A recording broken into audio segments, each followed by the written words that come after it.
رسول اللہ صلی اللہ علیہ وسلم نے فرمایا، روزہ دوزخ سے بچنے کے لیے ایک ڈھال ہے، اس لیے روزہ دار نہ فحش باتیں کرے اور نہ جہالت کی باتیں، اور اگر کوئی شخص اس سے لڑے یا اسے گالی دے تو اس کا جواب صرف یہ ہونا چاہیے کہ میں روزہ دار ہوں۔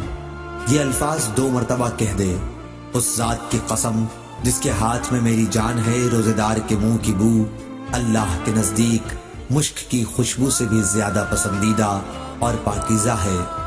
اللہ تعالیٰ فرماتا ہے، بندہ اپنا کھانا پینا اور اپنی شہوات میرے لیے چھوڑتا ہے، روزہ میرے لیے ہے اور میں ہی اس کا بدلہ دوں گا، اور دوسری نیکیوں کا ثواب بھی اصل نیکی کے 10 گنا ہوتا ہے۔ صحیح بخاری حدیث نمبر 1894۔